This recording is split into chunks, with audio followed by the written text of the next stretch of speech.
Jeffrey, we are live, my friend. Holy. Oh, look at that. Thank you, dear. So, Mr. Jeff Frank, how are you doing tonight? You know, I am actually fairly tired, buddy. It's been a long week. Had a couple of long trips back home, back to Vancouver. It's been some long days. Yeah, I'm a little exhausted, but you? Well, you know the drill. Oh, I'm doing awesome. I'm doing awesome. What can I say? Work is great. Everything is great. What do you think of that? Well, I'll be 180 pounds by summer. Just climbing Yeah. up the scalping to the bottom of this bridge every day. Yep.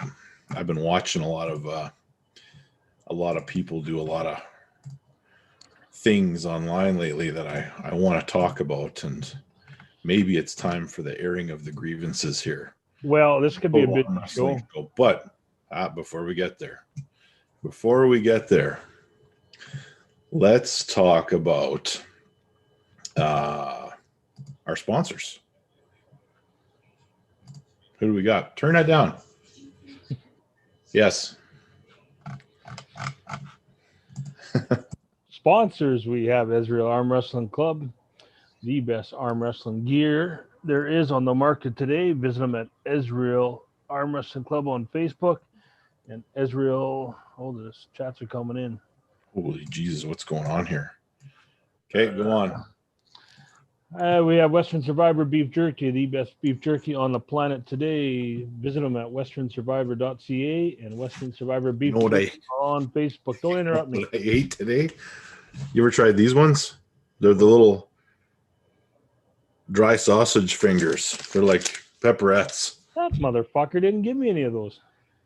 Yeah, well, what can I say? What can I say, Jeff? We got Western Survivor sending me stuff all the time. Because you are the Misfit Powerlifting and Strength Shops. Visit them at Misfit on Facebook, and I'm not sure their website. Check them out on Facebook. All kinds of cool gear. And we have Insight Arms out of Lloydminster, custom fabricated SWAT team badass rifles, handguns, some of the best custom made firearms in the world.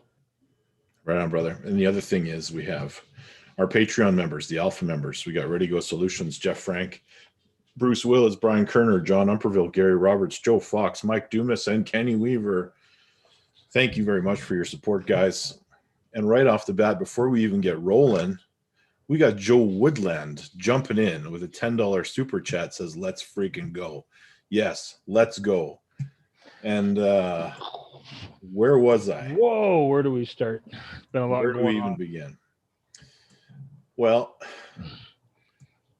I don't want to go in the thumbnail order because you had indicated that you might want to talk about some other things. Oh, by the way, yes, Mark J, you are correct. We shattered 2,000 subs. The channel went to 2,000 and beyond. So it's kind of killing it. And a couple of the videos that have been posted lately have been doing very well. I do want to mention Pound for Pound, who's now a sponsor of the whole channel in general. And we also have Fueled by Supplement King. And Billy Berg kicks in a $1 super chat. Thanks, Billy Berg. And there is no comment that goes with it. Just throwing the money. Just throwing the money. Like, all right, brother. Where do you want to begin? Oh, let's begin close to home. You got your hometown boy, Matt Mask, in a bit of a feud that has been basically hasn't calmed down since he destroyed Hermes Gasparini in the World Arm Wrestling League. And then there was that controversy because that after poll got posted where Hermes kind of did the same thing, but it's on a practice table. And then we fast forward like a year and or more, and it was more than a year now. Then you got Hermes pulling Vitaly Larratt on a practice table, and Hermes does pretty well. He looks good.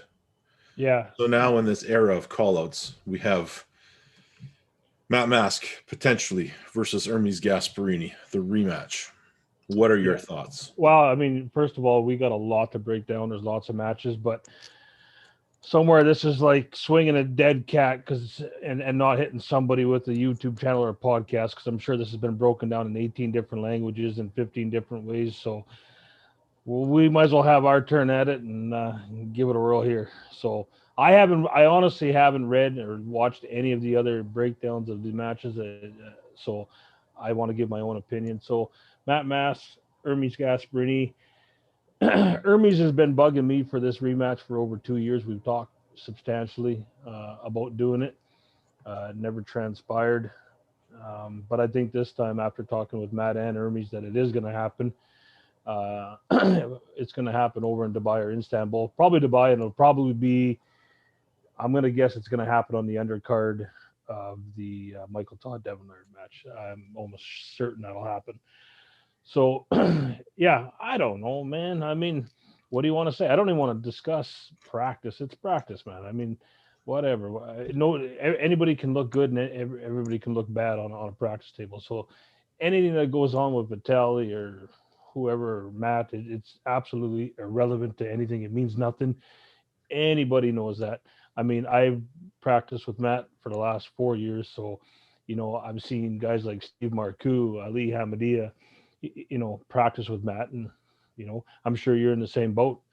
Guys get pins on you. It's not the same intensity. It's completely irrelevant. Now, if we fast forward to the call out, I think the call out was absolutely pathetic on every aspect. I don't know what he was trying to achieve, but it was pretty bad. I don't know where he was going with that. Basically, it was a fairly pathetic attempt to call out Matt. Now, I think over the last year and a half, what Hermes did was extremely disrespectful. I don't like a guy not being humble. The fact that he posted that video it's just cowardly, right? So you lost at the WAL rule set, and accept it and move on. So, yeah. Well, we got Joe Woodland kicking in another $5 and says, "Let's get some donations going, team." Joe, we appreciate you. Ronan and I can always count on you for good information. He's pointing out that it's been 2 years since that first match. And we got all kinds of cool stuff going on in this chat. Desperation Pinocchio. I love it.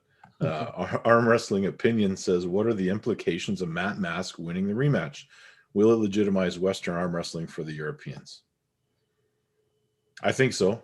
I think, how could it not? Like, if the opinion of Hermes is that Matt's a cheater, the wall rule set favors him that much, and if he's pulling under WAF or PAL rules, he can't beat him.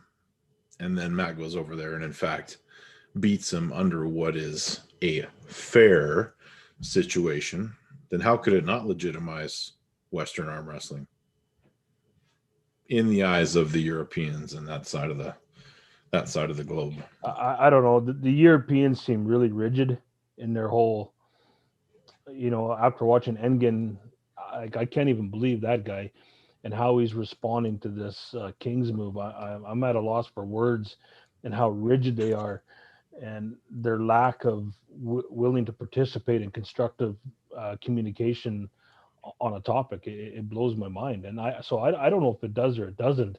I'm not sure how that would go if Matt wins. I don't know. I'm not sure how the Europeans, it seems to me that there'll be constantly some sort of an excuse.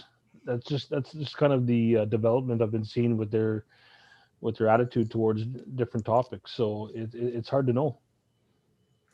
Yeah, and I don't know that it'll ever be accomplished. I mean, you got John Brzezinski over the years going over and beating all the top guys around Europe, around Russia. Like it's been there will always be a divide, and one side will always think they are the best. That's what it is. The call out was terrible. I shared my opinion on it. Everyone says $10,000. It's a lot of money. You don't understand that if he loses, he gets $0. That's what the call out was. So he's going to lose work because he's got to go over there during a pandemic, come back a couple months for Matt, or a couple weeks for Matt, that's a significant chunk of change. Well, let's just go through it quick. Like, I mean, so let's just start from the beginning. What's I thought that I flight? did. What's the flight going to cost you?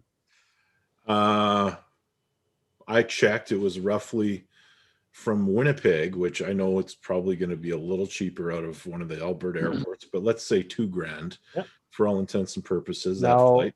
Yeah, so $2,000. Now you're going to be there for a week. So you're going to spend $100 a day just on food. Yeah. So let's say another $2,000 for accommodations and meals. Meals. So we're at $4,000. We're at $4,000. You got 2 weeks of labor of your work at home. Yep. Let's say on the low side, that's $2,000 more. Yeah, and that's probably low. Yeah. So you're at $6,000 already. So Matt doesn't do anything other than eat, sleep, and arm wrestle while he's in Dubai. He loses that match. He comes home $4,000 or $6,000 out of pocket minimum. And if he wins, he comes home with a profit of $4,000. Now, I believe what's happening is that and if he has to quarantine, you can add on another $2,000. Yeah. And if he's, that's right. So basically, there was zero thought put into the call out. It was cheap. It was pathetic, and I try to find the good in everything, but I'm kind of losing a little bit of respect for some of these guys and the way they act. So I'll be completely honest. Billy, you're only squeezing out $20 a day if you're living on the street. We're including hotel in that, but it was a dumb call out. It's an old school call out. And if you want a guy, you don't bring him to you, you go hunt him. That's the way it is. That's the way they used to call people out. You come to me because I want to kick your ass. So yeah, and there's so many variables in that match too. Like for Hermes Gasparini to go to Dubai, it's a 5-hour flight. I mean, it's 2 days for Matt to get there. So you look at all the and it's through Europe somewhere. Yeah.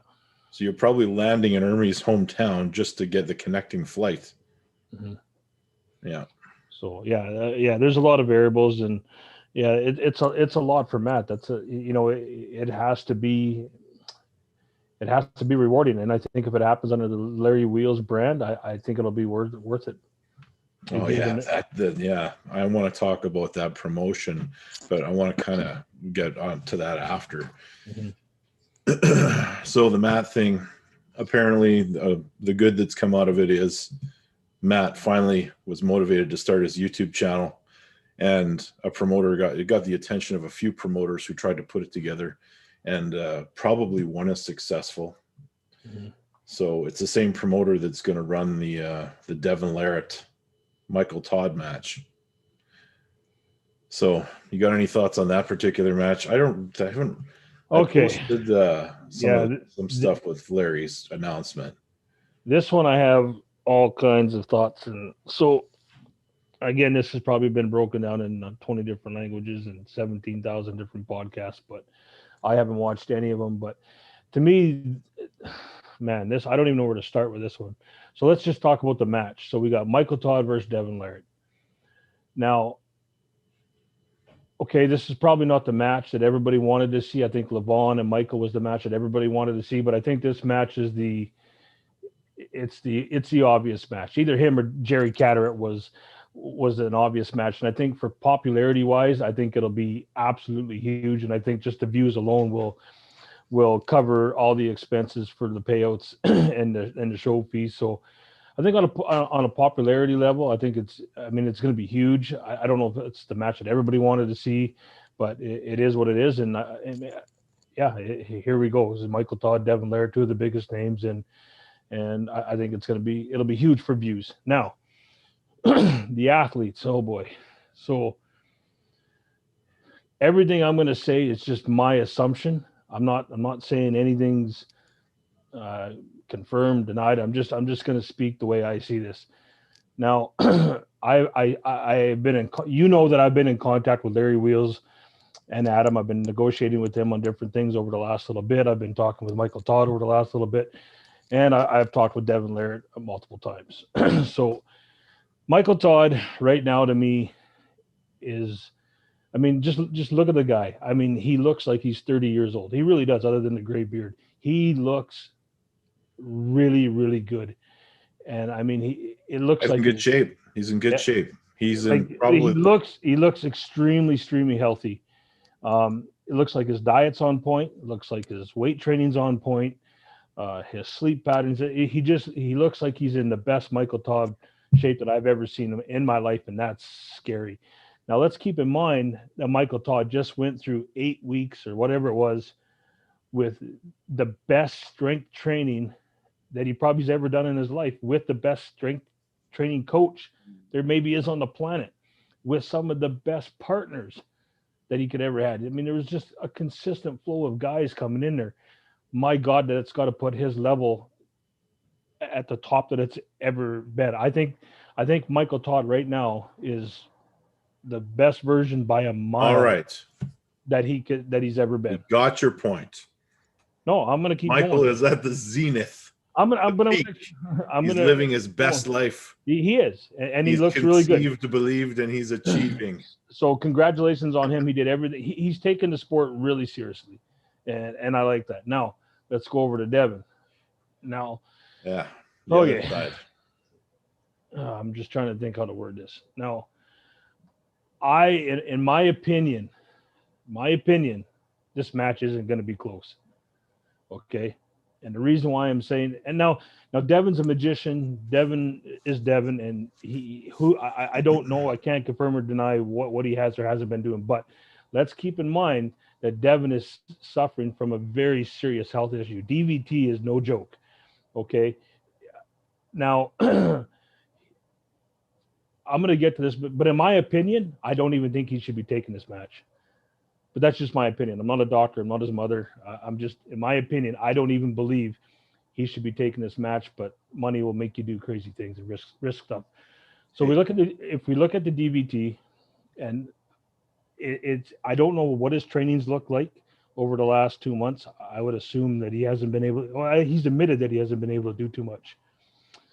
If you look at his diet, hasn't looked that great.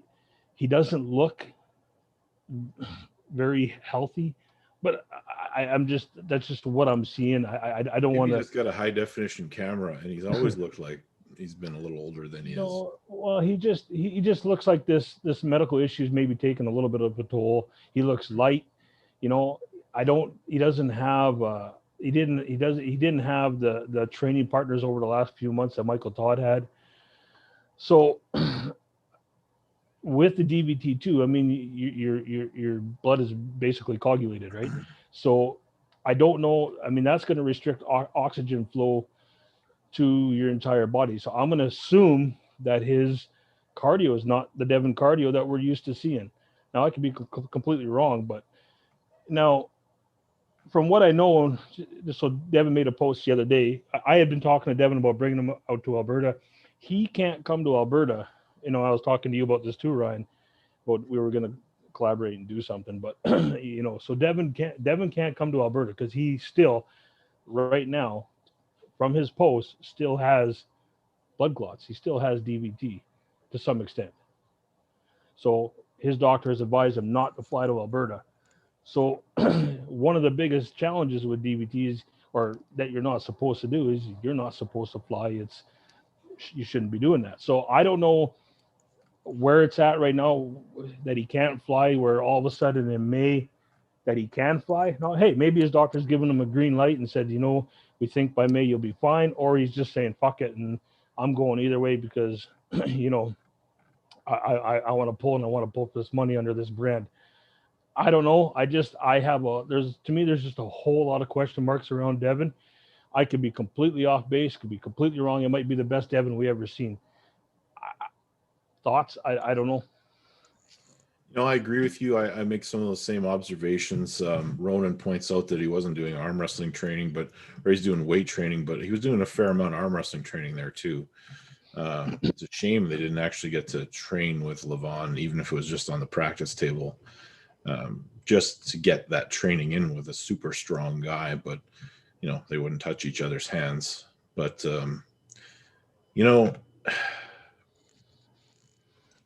Paul Lynn's in the chat. So, hey guys, Uncle John's in there. We also have the ability to see Devon in action this weekend. He's pulling Yannick this weekend, I believe. So that's kind of cool. We're going to see him have a super match. Now, Yannick, unless he's been doing something very special, shouldn't give Devon a match at all.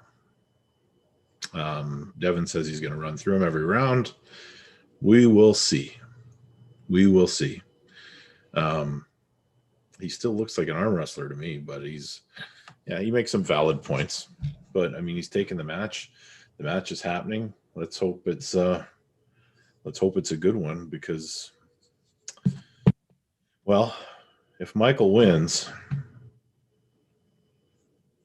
we continue to ask the question, who's the best in the world? Yeah, well, and I think you're going to see that. I just see two different versions of the pullers that pulled last time.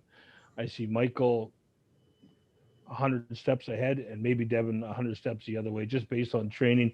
That health issue is serious, man. Like, I don't want to get into a whole bunch of things, but I mean, I know how serious it can be. And I used to share an office with a guy that had DVT, and it was almost the same scenario where his doctor said, yeah, like Devon says he feels fine. And I remember Cam saying the same thing, the guy I shared the office with, and said he felt fine. He came back to work, and, a week later, a little piece of that clot broke off and he suffered a major heart attack. Thankfully, he survived it, but it was narrowly. Now, I don't want to make a bunch of predictions, and Devon knows Devon better than anybody. I'm sure Devon's in touch with all his health officials. So I'm only speculating. I'm only making assumptions. I'm just trying to break down a match. I don't know. From what I see, I don't think this will be even as competitive as the last one. I think Michael's just over and beyond what he's ever been, and I think that's a scary Michael Todd. Yeah. You know what I have an issue with right now? The fact that there are 42 people watching. We've only got 10 likes. But we do have a super chat from Joe Woodland. Another $5, Joe. How bad is Matt Mask, Jeff? Honest. Bad what? Like how much of a badass is he? Yeah, like is he? What do you mean? Like, I guess so. That's what I would take from it. Well, I mean, if we're looking at what a badass he is, I mean, there isn't a more explosive puller on the planet today. I mean, I think that's what makes Matt mad is, he may not be the strongest guy, but the mindset he goes into every match with, and the electricity. I mean, it just puts him so far ahead of everybody else. There's nobody else really like that out there with Matt. I mean, so in terms of that, I mean, he's a fucking royal badass, man. When he's at the top of his game, if we could see a Matt like we did against Tyrell and Marcio Nigzina, I mean that's a seriously bad dude right there. So we haven't seen that guy in a while though. No, and I agree, and I think it's no secret. So Matt's been struggling, a little bit with some personal issues in his life. He's made that known, so I don't mind saying it. So I know he's motivated by talking to him. He's ready to get back and training hard. So if that's what Joe was looking at, I mean, for badass, yeah, he's a fucking badass, man. That's what he's saying. Yeah. Yeah. Well, let's touch on Devon and Engin, because this is crazy.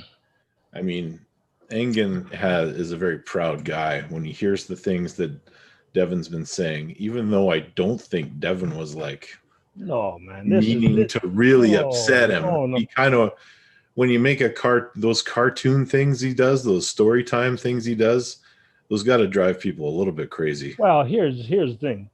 Everybody in this world has a personality, and you have to work around people's personalities and understand how to, coexist with everybody's personalities. I mean, Devon didn't portray or be somebody different. That's been Devon since day one. And I think Engin knows that. I'm not sure what he's all fucking butthurt about. It's actually really starting to drive me nuts a little bit, how much he's going on. Listen, if you're going to portray yourself as the best educator in arm wrestling, you got to understand what it takes to be a good educator. To be a good educator, you need to be a good listener, and you got to be able to willing to take and evaluate constructive feedback. Just because you have a point doesn't make you right. I mean, what makes a good educator is somebody who can take that constructiveness, as long as it's constructive. I mean, if it's just bullshit, yeah, fair enough. But I didn't see much of that. There was a lot of people that had some very valid points. If I stand where I'm at, Ryan, and you stand where you're at, and we have a 6 in between us, you see a 9 and I see a 6. You say it's a 9, I say it's a 6. Doesn't mean I'm right and doesn't make you right. It's just a matter of opinion. So I got to take what you see and you got to take what I see, and you work off that. That's part of being a good educator. And I think Europeans are really rigid that way. They're so big on the respect. Like that's all I ever heard out of Engin is respect. He doesn't respect me. He's disrespecting me. Respect. It's just like, relax a bit, man. Did you forget who he was talking to? So did he forget who he was talking to? The crazy thing to me, and I don't give up. I don't care anymore if I pissing people off, because some guys are way too sensitive, and some guys are way too sensitive when they think the person talking about them is below them. So here's the thing. Devon says a lot of shit about a lot of guys, particularly when he's going to be entering into competition with them, to the point where it almost should be deeply personal, but somehow the second it's over, he gets a pass on it. Sometimes he doesn't for a little while, but most of the time, everyone moves on.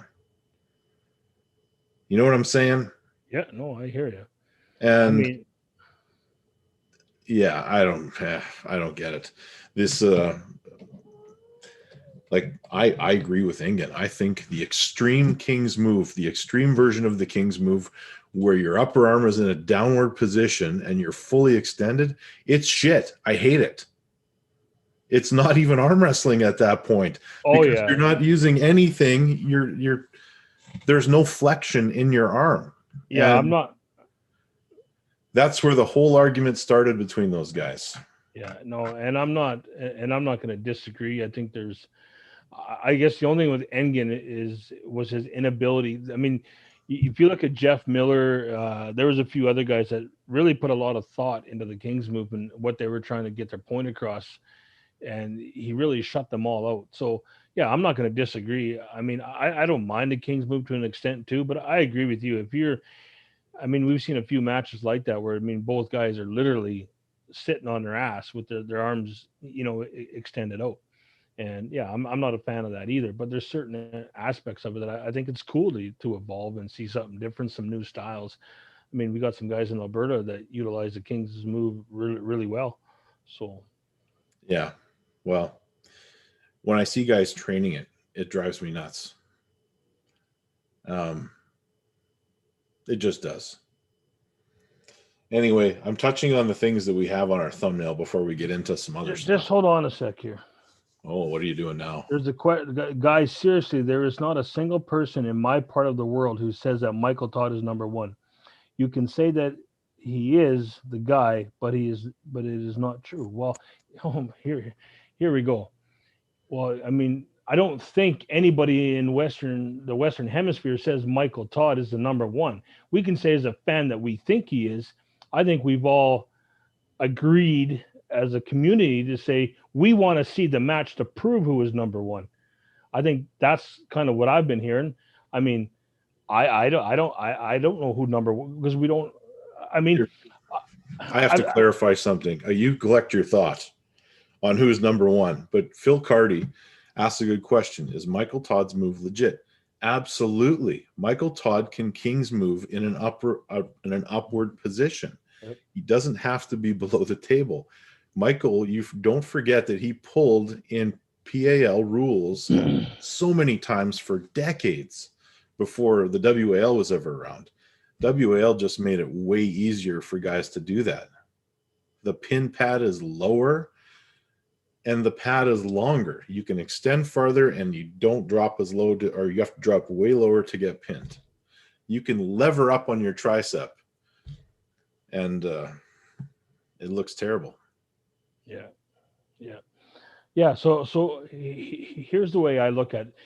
If somebody had asked me who the number one guy in the world is, Well, I would say left-handed, it's Cody Merritt. He won worlds. He is the world number one guy. That doesn't that doesn't make you know what I'm saying though? I mean, to me, that's what makes the guy number one in the world is you achieving the number one ranking by winning a world arm wrestling event. Just because Michael's part of PA or Levon's part of PAL and Michael Todd is part of WL, I mean, that doesn't make them world champions. You can't say because you won. It's like baseball. You didn't win the World Series. You won the Major League Baseball series. You're not world champions. You're Major League Baseball champions. That world champion is such a broad term. Like it's So to me, who is the world number one? Well, who won the world's right-handed last year in the open class, There was no worlds last year. or the year before? I don't know. So I think it was. Oh man, who was it? I can tell you that if we don't know, they're not top 10. Well, they are. No. Listen, Ryan. I mean, just because if you win worlds, you're the world number one guy, right? In the amateur division, yes. Well, okay. Well, you say amateurs. Well, how many people put worlds that are the top guys in the world? That's right. So the U.S. team, all the professional best United States basketball players in the world get together every 4 years and enter an amateur competition. Yeah. But the worlds is most definitely amateur. But that's not a bad word. That means there's no money. No, there's 100%. Amateur and there's pro. But in the worlds, the top guys in the WAL and the top guys in the PAL will still pull Zloty and they'll still pull the World Arm Wrestling Federation. And they do. So will they? Will they? Well, they have. They have. So, but a lot of these guys we're talking about have never been to or successfully. Yeah. All I'm saying though is when you say Levon is number one, or somebody says Levon's number one, that is purely speculation. Levon has many WAF titles. Oh yes. Okay, well, good point. Very good point. So there you go. So if Levon has many world titles and he didn't win the last one, well, the guy who won the last one is the best in the world. So, but what I'm saying is, based on speculation, let's say Levon didn't win any world titles at WAF. Let's just hypothetically say that, and he is who he is. If you were to say he's the world number one right now, that is merely speculation. In the same with Michael Todd, we can say in the Western Hemisphere, we can say Michael Todd is number one, but that's simply speculation because they have. You have to have the best in the world face each other to determine who's number one. Anything else outside of that is merely a biased opinion. So you don't think that the two top guys in each of the professional leagues facing each other would determine who number one is? I mean, it would be biased because if Levon kills Michael, which, a lot of people think he will, what about the second, third, fourth place guy from PAL?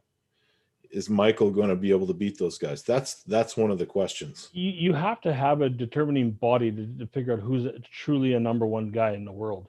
Well, Dave Chafee will answer a lot of those questions being over in PAL. Mm-hmm, mm-hmm. And that's just the way I look at it. Like, if you just can't say, well, I mean, just fuck me, man. I don't know. Maybe I like Ryan Espy. Ryan, I like you. I think you are the number one guy in the world left-handed. You might be right.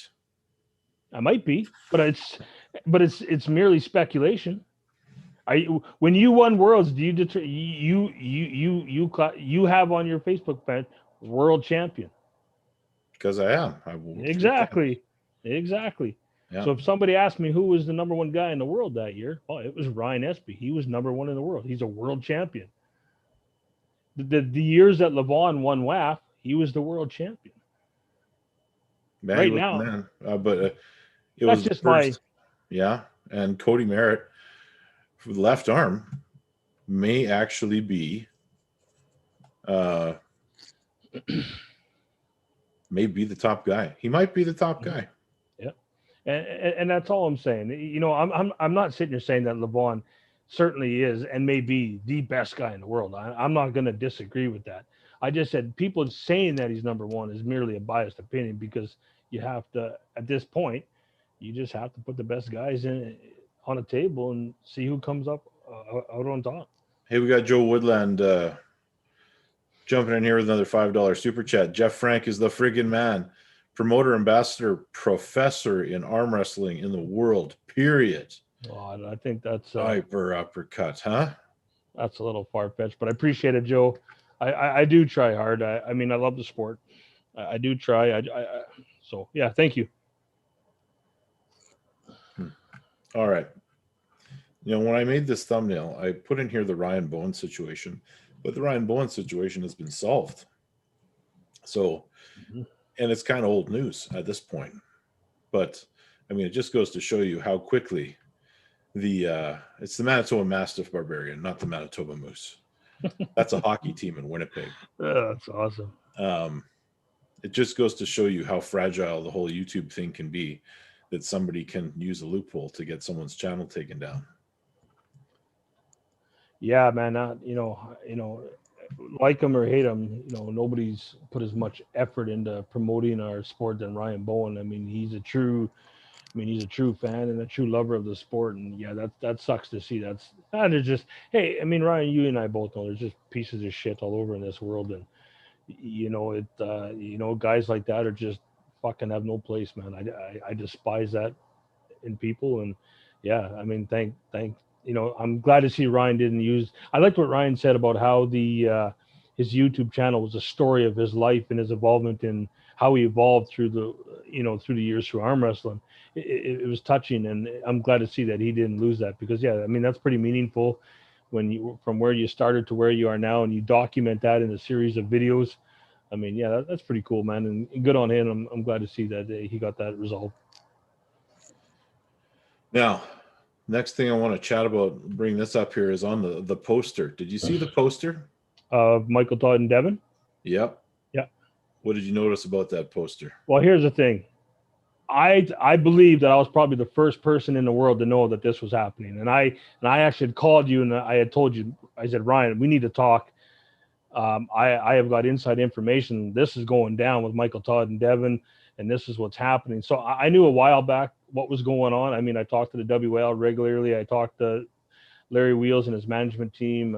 So I knew this was going on a while back. I got a phone call and, I was told to keep hush and that this was going down. So I still don't know what it all means, but here's my thoughts in the long run. Is the WAL dead?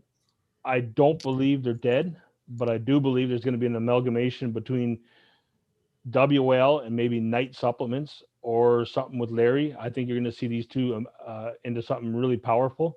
I don't know if that means it'll even be called WAL or it'll be something else. I'm not too sure, but I do think there'll be an amalgamation and a joining of two entities here coming up real soon, and I think it'll be really powerful. And you're going to see a lot of these big dollar payouts, which is excellent.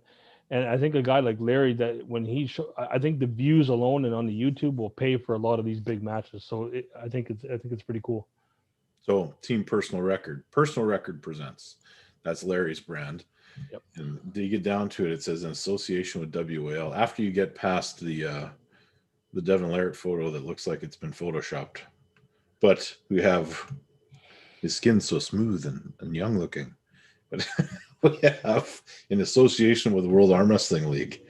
That surprised me to see that on the poster. So WAL is participating in some way, or is it just the fact that they let their athletes compete? Well, so this might be the evolution of the World Arm Wrestling League, as you said, into some other thing. Yeah, I don't know the exact agreement, but I did know that this talk was going on and that these, that there was going to be some sort of a joining with something that Larry Wheels had going on. Now, I don't know if it's already happened. I don't know the details. I don't know if it's in the future. I think, in the coming months, I think the WL will shed more light on what's really going on. So. Okay. And I want to switch gears completely because I was talking to we talked to Phil last week, and we had a lot of chatter about who is the best arm wrestler in Australia. Did you see the match that got announced? Is that the one between Lachlan and somebody? The Milkman. Oh, the Milkman. That's right. Yeah. So Ryan Scott and Lachlan Adair will finally face off to figure out who the top guy is. Australia's #1 arm wrestler. Now, I saw the date, and I thought maybe they're on the undercard, but it's 1 day difference. March 28th, 2021. So I thought that was a pretty exciting match. Oh, nice. Yeah. So there's going to be no lack of arm wrestling happening for those months, which brings me to the next thing. You had mentioned that Matt was going to be in a super match. Now, I'm not letting the cat out of the bag because you said it on Facebook. You had Matt against Mike Gould. Oh, by the way, the Crusher said, tell Ryan I said hi, you big prick. Love you too, brother. I was talking to him before we come on the show. So yeah, the Crusher Mike Gould. So is that match kind of up in the air? Well, Matt hasn't said nothing to me personally, but I'm going to talk to Matt tomorrow, and I would have to assume by what he's saying that his focus is now on Hermes, because from what I can tell by talking to Hermes today and Matt, that they're going to push hard to have this on the undercard of that Michael Todd Devon Larratt, which should be exact same time as my tournament. So same weekend? No, I think it's a week after. But Matt's not going to pull Michael a week before he pulls Hermes. So I just be like Hermes, like what? What did you say? You can't have 2 super matches in a week apart? Yeah. So, I mean, to answer your question, yeah. I mean, I certainly do think it's in jeopardy now.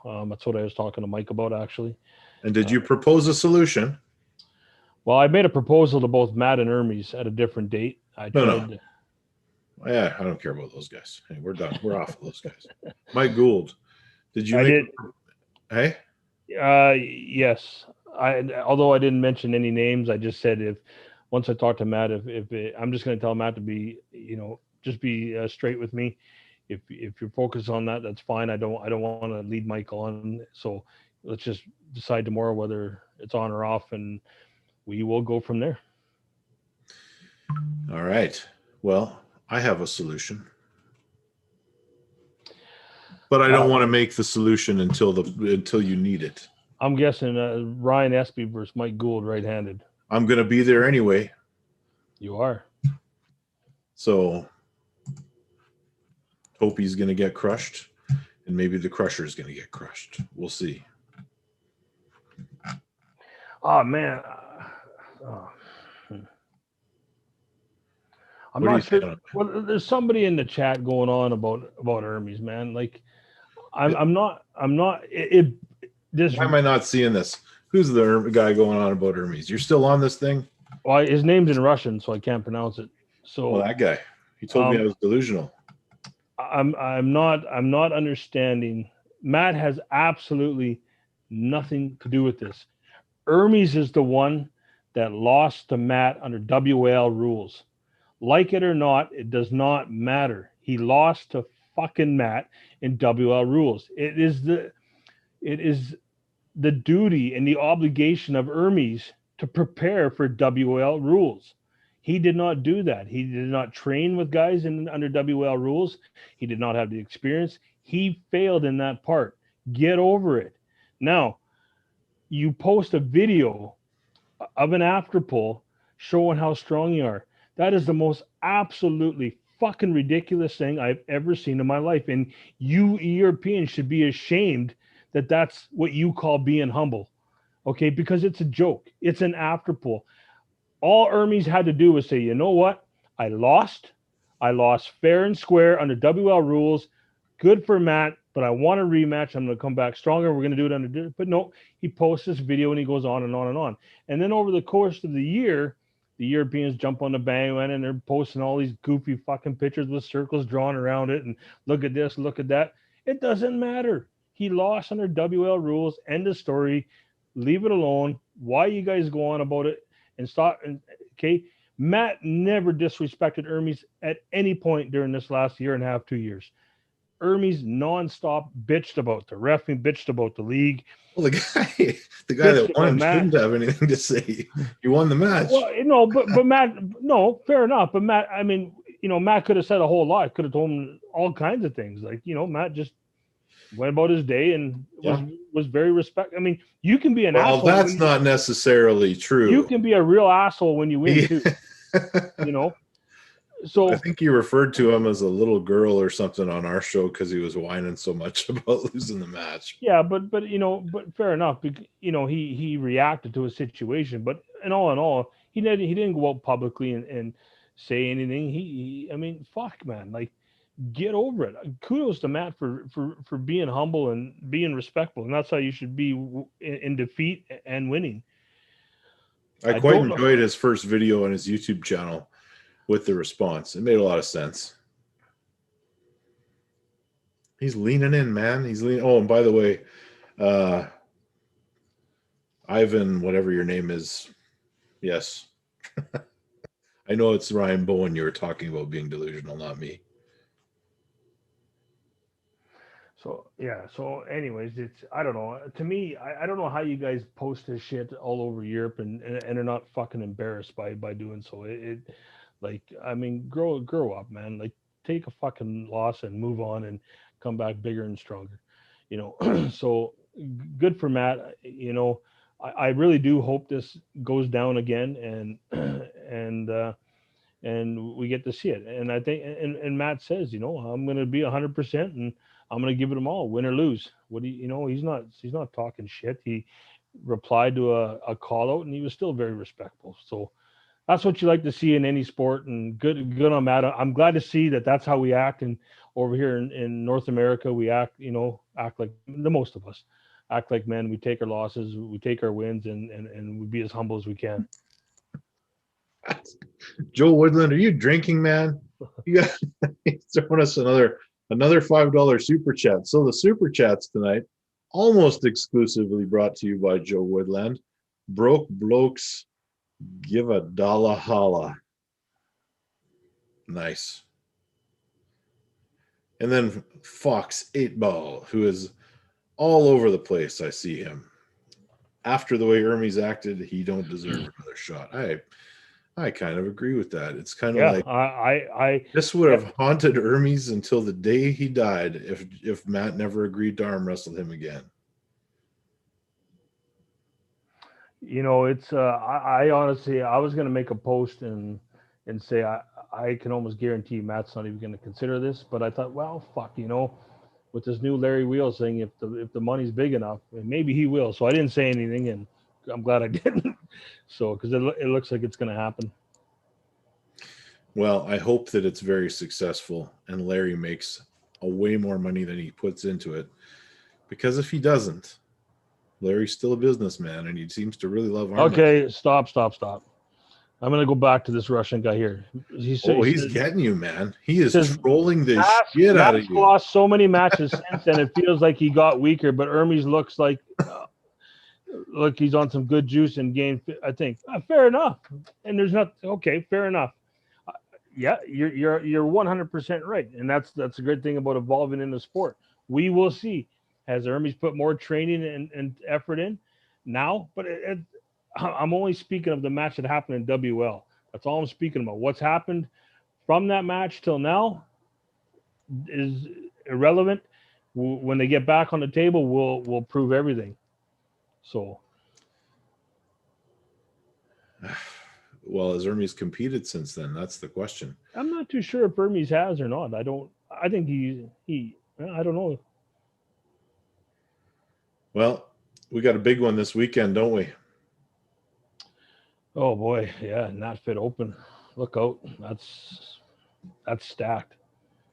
And here's Bath, Jordan Sill. Hey, I want to go back to this WL thing for a second. Oh my God, what are you? I want to get your opinion on something. Yeah, fire away.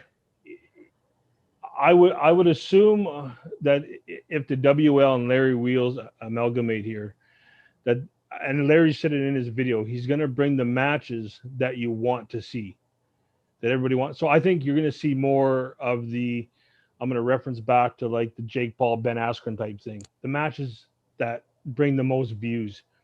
Do you feel that if this happens, that guys like the Jerry Catteretts, yourself, and other guys will kind of be left alone and fall back and not get the opportunities under another banner? I kind of somewhat see it that way. It depends. It depends if Larry is independently thinking about this and really doing his research, or is he relying on one or two arm wrestlers that he knows very well who may or may not have taken a trip over to Dubai in the last year to make matches? Because some of those arm wrestlers that, not all of them, some of them have their favorites, and they have guys that are clearly not their favorites. And I have seen this and heard about this firsthand, where there have been some of these guys in advisory positions actively holding back other guys or matchmaking in a way where they think they will become irrelevant following the match, if that makes sense to you. So will Larry Wheels have the ability, or does he have the desire to make matches based on what he sees, or will he listen to a couple of advisors? And if he listens to a couple of advisors, he will inevitably sink the whole thing. Yeah, I know where you're going with that, Ryan, and I wholeheartedly agree.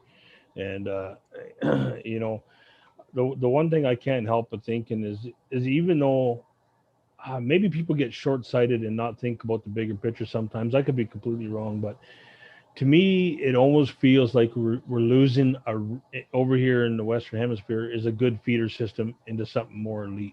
We never really had it either, but I think the WAL had a little bit going for it, and they were trying to do something with the Buffalo Wings series and so on and so forth. But if you look at Igor Mazurenko, I think there's always an opportunity to go bigger and into the top 8 through the Zloty Tour or WAP or whatever. Huh? There is. Yeah. I can show up at the Zloty Tour and get into the top 8. Yeah. So I feel that I feel if the WL does do this, I'm worried about having or losing any type of feeder system into something bigger and better. I don't know where it goes from here. So it'll be interesting to see what all goes down with that. But it's concerning to me.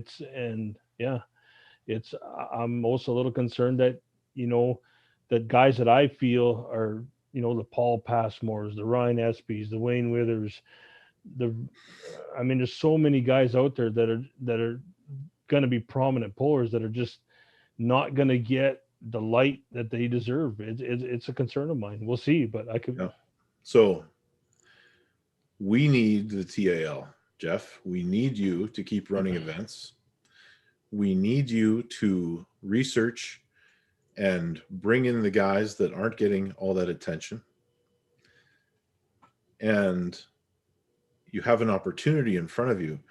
Like, there was nothing more fun to me than the massive mega tournaments that the WAL used to put on, where they would go through the qualifying stages, and then all the regional guys would get together for the finals. And it were these massive events. And I don't know what happened to that, because there was a clear path to the final for anyone. Now there isn't. Like the Buffalo Wild Wings thing, it was a nice idea, but it kind of fell off pretty quick. Yeah, no, I agree. And that's kind of what I was saying. Like, there was something there, but it really wasn't much, but it was the best they had. And yeah, you're 100% right. Those big WL tournaments they're sadly missed. And yeah, it'll be interesting. Like, I have big ideas, and I'm working really hard. It's like, man, it's been a fucking crazy year. If we didn't have COVID, I feel I could have been right up there with the big boys. Listen, I'm not saying I'm Steve Camp and I don't even have a fucking scratch of the money he's got, but I would have been a much better off. Like, over these last few COVID years, I mean, I lost near $200,000 a year in revenue by not being able to bring guys over the borders and do hunts.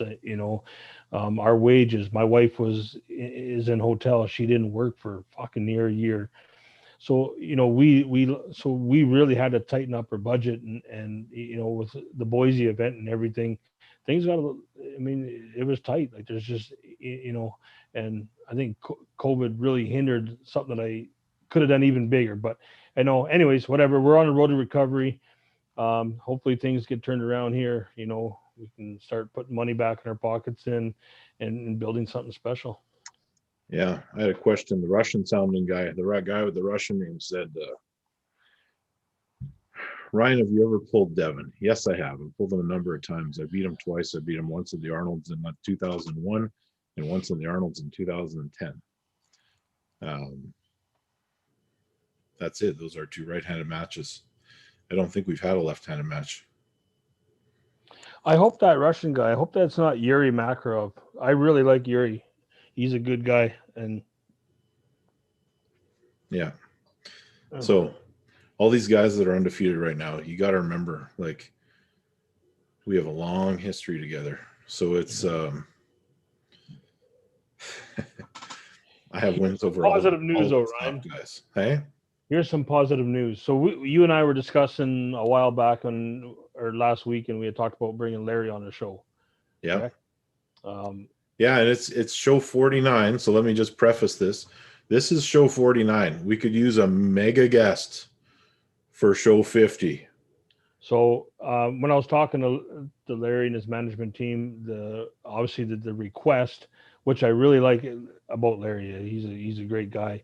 The request was that he would come on our show and do an interview as long as I gave him a contract to pull in the TAL, which we've been negotiating back and forth. He's a big dollar guy. I got to figure out how to make it all work. So I'm hoping to have some sort of a contract that I can offer him, and with having other people pay for it. And we'll have him on our show, and we'll have him pull at a TAL event. We're close. That's a teaser, man, because now if we bring anything less than Larry Wheels next week, we're letting everyone down. So sorry if Yuri's Ukraine. Yeah, I apologize, guys. I thought he was from Russia. I thought he told me he was from Russia. Maybe not. Maybe it's it. Anyways, I apologize like that. And the Russian guy said, "You don't know me. Expose yourself. We want to know who you are." He also sent you a winky face. I know. Expose yourself. Yeah. So yeah, man, it's so we got potentially. You're working on Larry for next week. Yep. That would be amazing. Hopefully I can get something done and signed, and we'll see. That'd be cool. Because it seems like there's a lot of guys that are going to miss a ton of opportunities without guys like you, Jeff, that are putting on stuff that are going to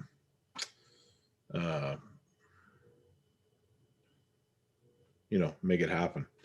I was looking at Ryan Bowen's thing here. Some Mizell actually posted that the dream card would be Devon, Michael, Bowen, Vigent, Gasparini, Mask, SP Barboza. Trying to steal that one away from you, buddy. I know, and I was freaking out. I'm like, guys, I have already signed these guys both hands, so fuck off. yeah. And they want us as the opener, Marcio and SP as the opener, but I can almost guarantee that won't happen because no shine is being shared by one of those main event guys over here. None. And that's okay.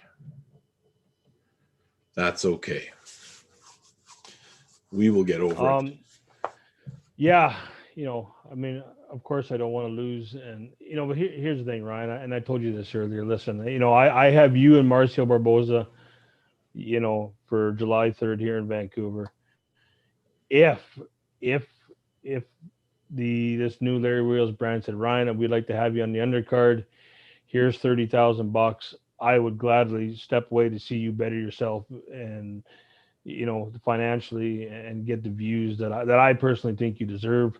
I'd be lying if I said I wouldn't be a little jealous, but I think that'd be pretty shallow of me saying, hey, I'm going to take the greed and I'm going to keep you here for a smaller offer that I offered you.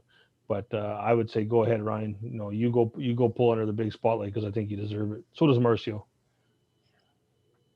Well, I appreciate you saying that, man. But let's. What if they came at you at this angle, seeing how this seems to be associated with association with the World Arm Wrestling League, and it's a disclaimer when Jamie gives us permission that if the World Arm Wrestling League decides to put something on, you lose the match. No, I mean, with all due respect to Jamie, but I do appreciate that. With all due respect with Jamie to WAL, I mean, that's what we agreed to. So if it happens, it happens. Not much I can do about it. I honestly don't think the WAL has anything to do with this match other than letting it happen. Yeah, I mean, if we talk about the WAL, I mean, listen, the WAL would not have would never gave me permission to have you and Marcio right-handed if they had any plans for something to go on next month. It would have never happened. They would have said, no, we got a season. But they, quickly agreed, said no problem. So to me, that tells me they've got zero plans of doing anything. Plus the Michael and Devon thing. I mean, it just tells me that nothing's going to happen this year at the WL, or else they just flat out would have said no. Well, you're probably right. What else we got to cover? Do we talk about Ron Bathford versus Jordan Sill yet? We got there, and then I kind of shifted the conversation back because I wanted to talk about amateur type stuff. So this weekend, Ron Bath, Jordan Sill. Oh boy. Well, I mean, we've got all these events happening in the States that seem to be overshadowed by the news of the world here. Yeah, man, and I think that's unfortunate because, and that was my point, is I could name a list of people and you'd probably go, who the fuck is that? I could go Alihan Muratov, Alan Mikiev, Talgat Akiev, on and on and on. And I mean, but the majority, Daniel Prokopkiw, Tibero Popo, on and on and on, where what's Parrott's last name? Also, it was Manley. Yeah, I mean, it's just used to be Farid Usmanov. So I mean, there's just so many world class. I mean, there's hundreds of them that are just crazy talented, and all we're hearing about lately is 4 or 5, which I find very, very unfortunate.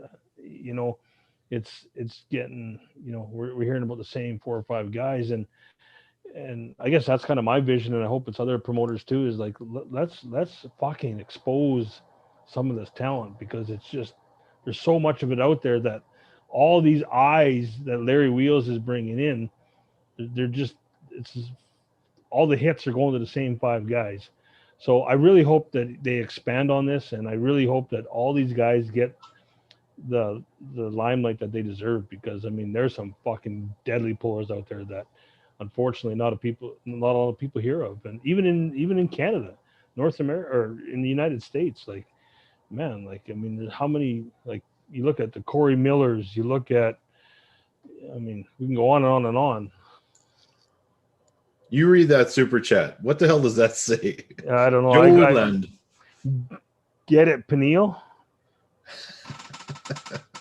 Joe Woodland again with the $5 super chat.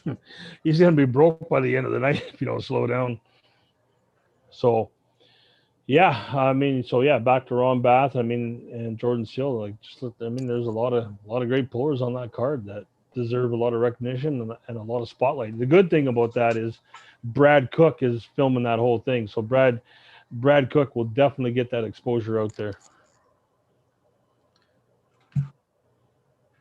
I need to look something up, but here's the deal. Because we have all these gigantic super match organizations, do we lose out now because there's way less tournaments? Sorry, say that over. You're not paying attention to me. Oh no, yes, I was. I just was this Peniel Glenn fucking. Anyways, yeah. Sorry, Ryan. Say it again. Do you think, in your opinion, because we don't have as many, like, we don't seem to have mega tournaments anymore, because lots of guys are focused on the World Arm Wrestling League or PAL. Is it hurting the sport a little bit, or is it at least hurting the exposure that some of the guys are 100%, 100% it's hurting the exposure. And that's kind of what I was alluding to is all the focus are on these same guys. And I think not having these giant tournaments is certainly hurting the exposure for everybody else. And, when you think about it, everybody says, Larry Wheels is growing the sport, and he is for views and popularity, but I don't know if it's bringing more people to the table necessarily. It's great that you have these bigger limelights. It's great that you have these bigger spotlights and these super cards, whatever you want to call them, but there has to be a lot of effort put on promoters to do their tournaments right, make them as big as you can, promote the shit out of them, and make them as big as you can and get the exposure out there. Like, I was very upset with Engin when he ran his tournament. Fuck me, man. He had some killer people on that card. And I'm just like, where was the publicity on that? All over Turkey, brother. Yeah, and that's it. Like, I think it's just really disappointing when you have that much talent that it just kind of just happens, and I don't know. There's nothing more to it. Like, I don't know. I think it's really unfortunate to me. I was at the point in my career, because I think I actually thrive in tournament settings more so than supermatch settings. I was at the point in my career where I was ready to just say, screw it. I was going to just quit doing the super matches and just tour around, have fun, give up the fact that... Can I stop you there for 1 second, Ryan? Yeah. And I apologize for this, but I want to make a good point.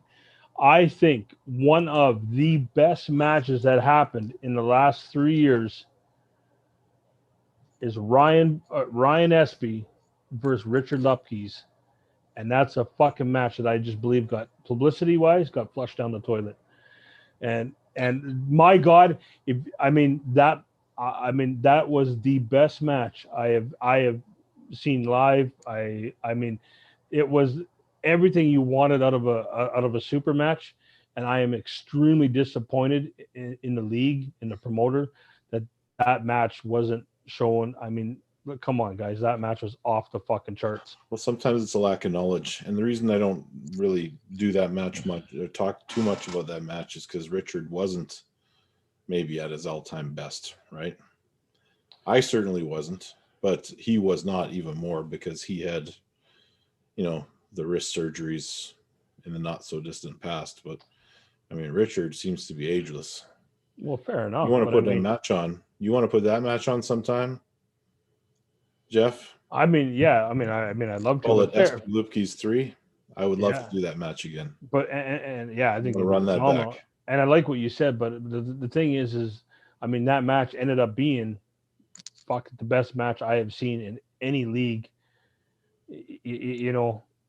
Anywhere. It was better than anything I've seen at my leagues. It's better than anybody. It was the best match, hands down, in the last 3 years, anywhere in the world, in my opinion. And I think a lot of people would agree.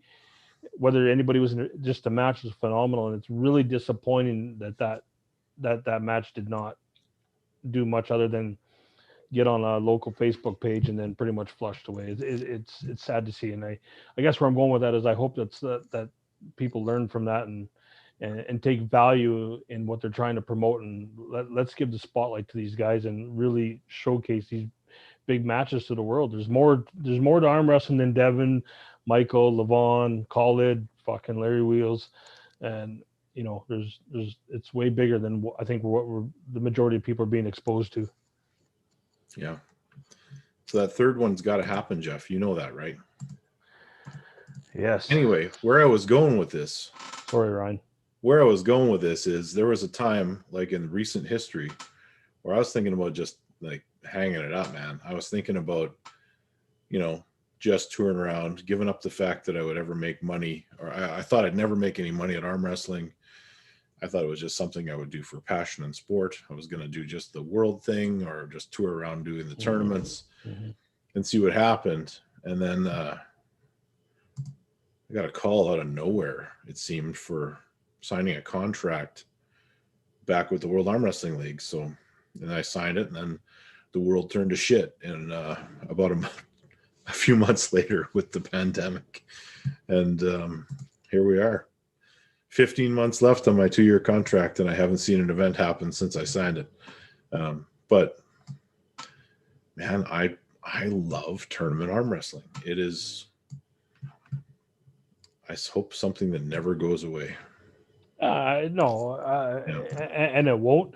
And every promoter out there needs to do their part in building the sport. It's, it's one of the things I take pride in. Like, I think my league took off simply because I just promoted it well. I made cool looking banners that, the WL felt slighted by them, I guess.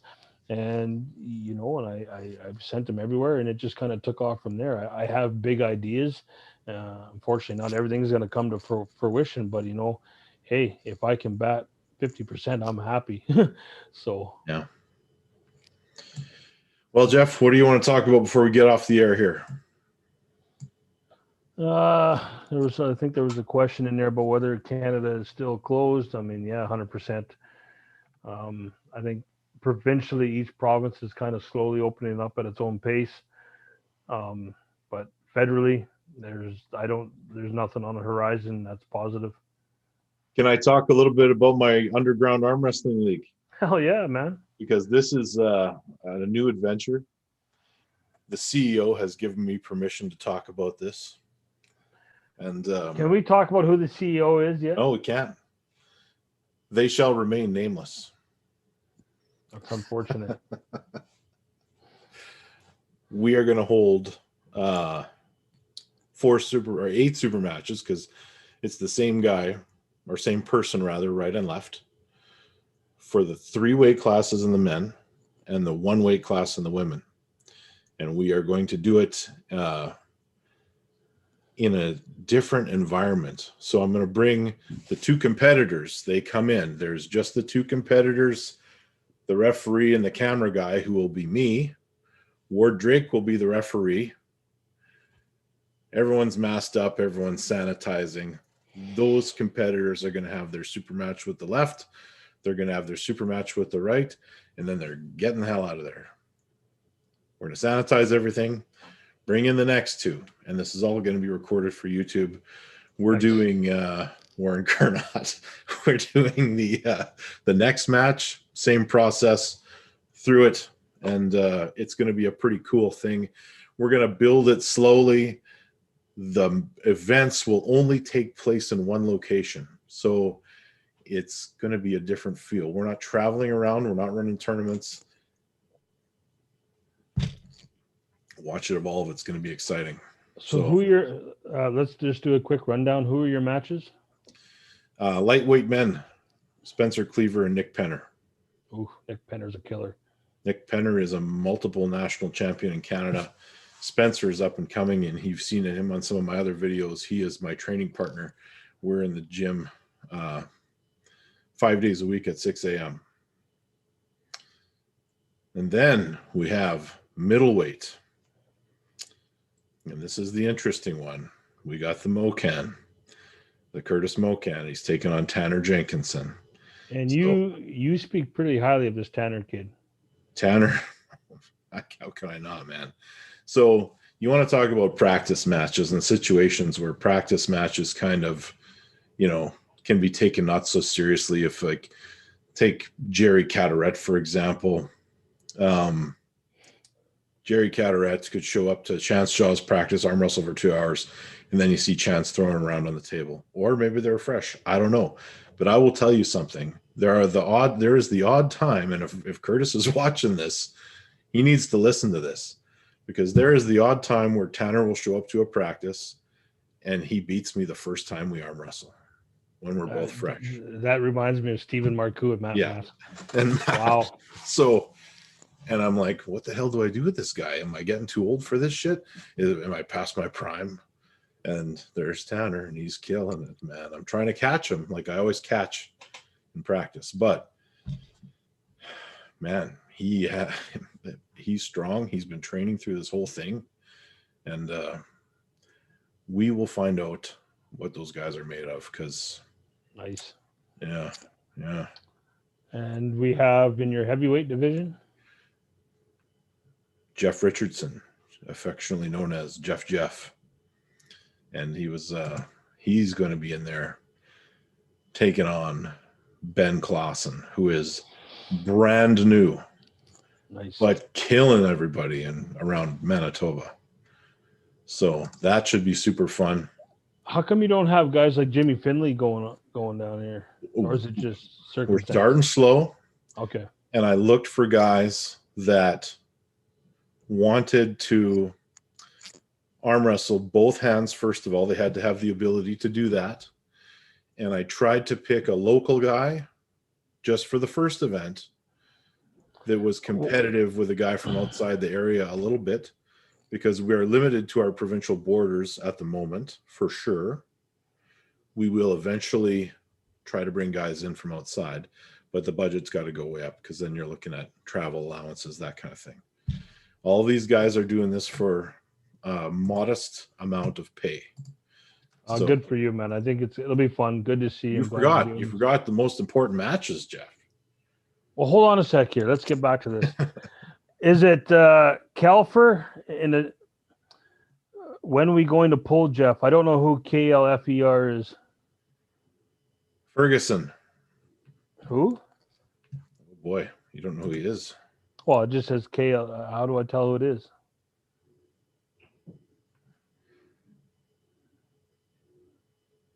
Who is he? I know who he is. Well, can you let's shed some light here a little bit?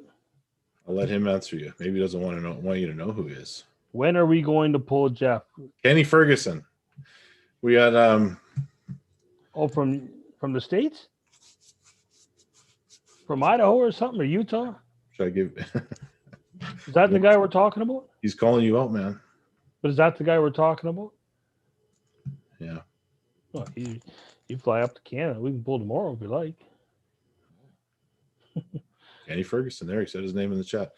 The women's match. You glazed over the women's match. Oh, and the ladies' match. And then I want to get on let's talk about that, because you have a good one.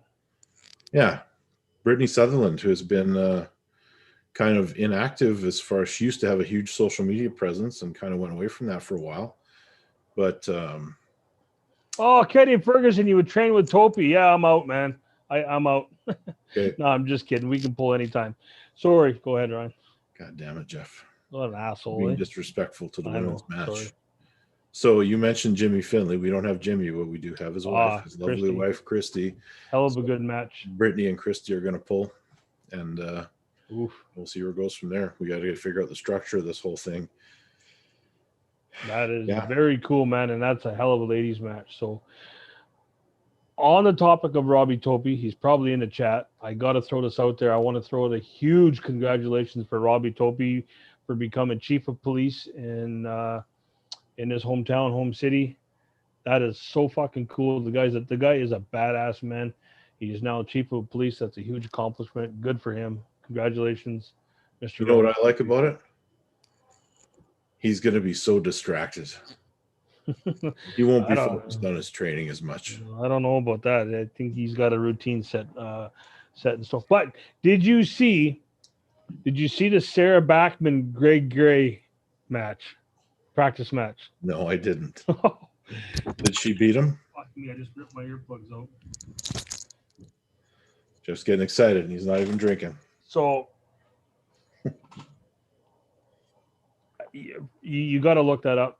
I don't know who posted it, but oh my good God, does Sarah Backman look incredible? But how was the arm wrestling? No, I'm talking the arm wrestling, man. You know who I still think is going to kick her ass, though?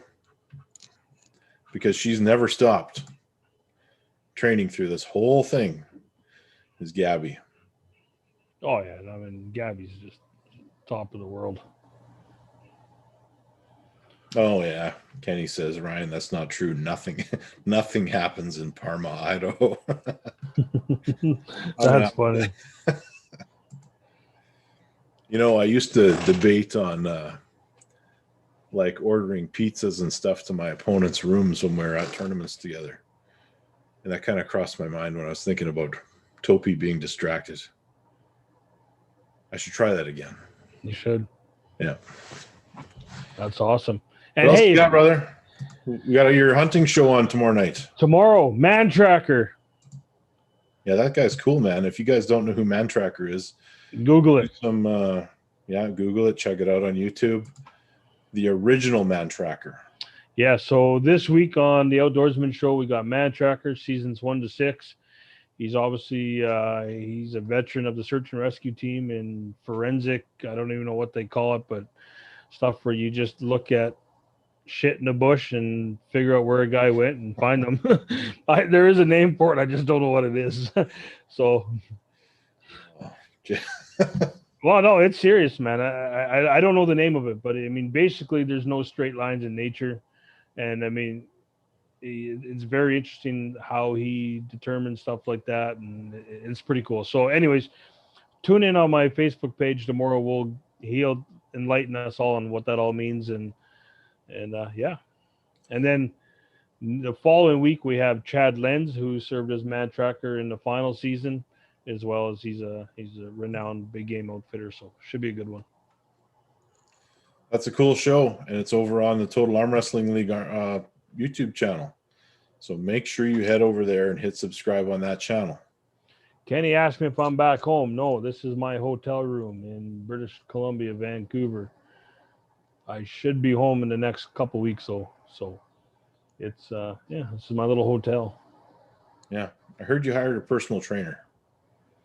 Well, not full time, just for a couple. So tomorrow, I mean, I signed up at the Gold's Gym here. I mean, oh fuck, I don't think I've ever seen a gym that cool. Let's talk about the Gold's Gym. They offered you a sponsorship, apparently. Well, they didn't. There's no firm offer on the table yet, but it's a beginning of some negotiations and some really constructive talks where they're all in. They've gave me some corporate contacts that they want to bring over with in association with the Gold's Gym to do something for the July 3rd event, and Larry Wheels coming over to Vancouver. All right. So we have the potential of a massive guest next week. And I have someone else in mind if that person, BC Bud, if that person is not available or the negotiations fail. Who you got? I can't say it because I haven't even talked to them yet, but I know that this person would be game. And it's been a while. Hasn't been on here with me since the Arm Crossfire days. So that's going back a bit. And you know what the cool milestone is now the Total Arm Wrestling. You got to fill me in on who you're thinking about. The Total Arm Wrestling show is about to hit 50 episodes. And we do a once a week show.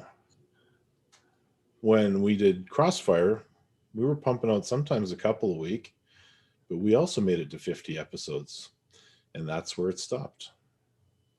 So the question is, Jeff, are we going to make it to 51?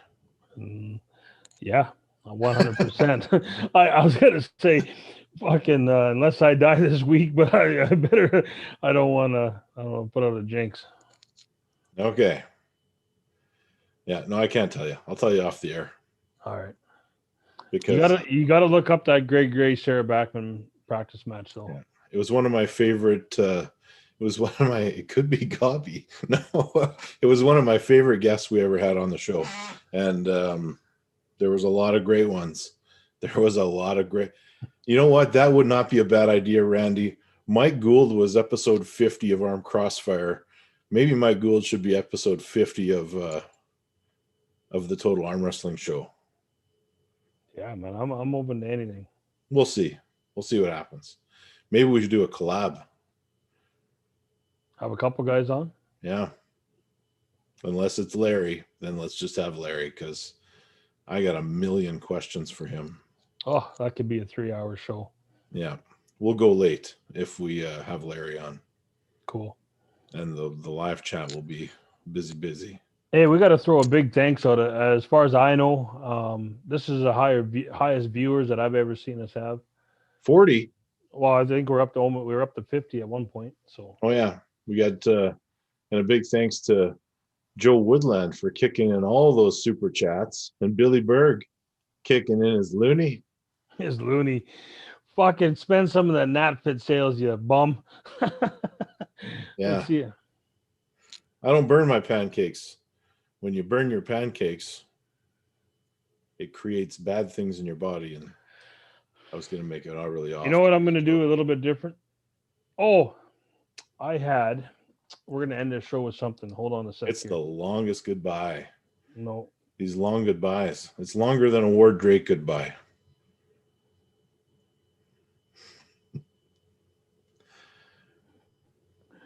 I forgot to write this out, but it's what I wanted to do. You know we're live, right, Jeff? Yep. Talk amongst yourselves. All right. So I'm going to ask you just a few. I'm just going to throw out a few words here, a few names. I want you to respond as quick as you can with just 1 to 2 words with the first thing that comes to your mind. All right.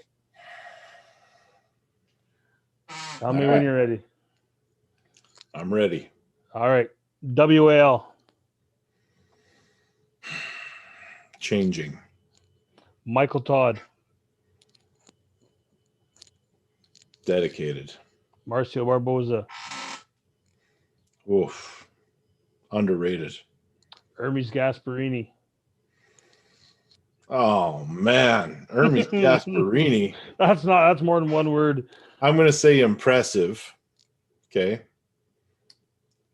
Devon Larratt. No comments.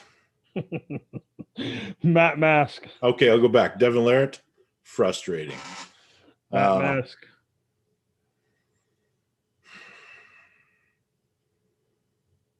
Questionable. Ryan Espy. You ain't seen nothing yet, brother. I love it.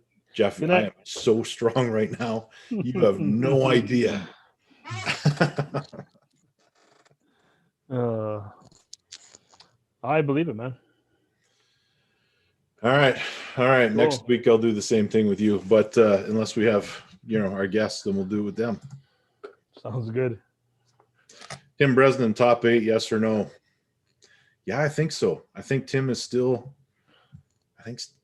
got something. I think Kenny and that Joe guy must be drinking together. Yeah. Okay, wait a minute. Read those in order. Kenny, I want to see what his answers were. What was the first name you said? WAL. Kenny says gone. Michael Todd. Number 1. Marcio Barboza. Beast. Hermes Gasparini. Aha. Devon Larratt. Hilarious. Matt Mask. Animal. And the other one was off the top of my head. I think I said Ryan Espy. Yeah. Mastiff. There, he did it. Thank you, Kenny. All right. Ladies and gentlemen, this has been Total Arm Wrestling Show number 49. For Jeff Frank,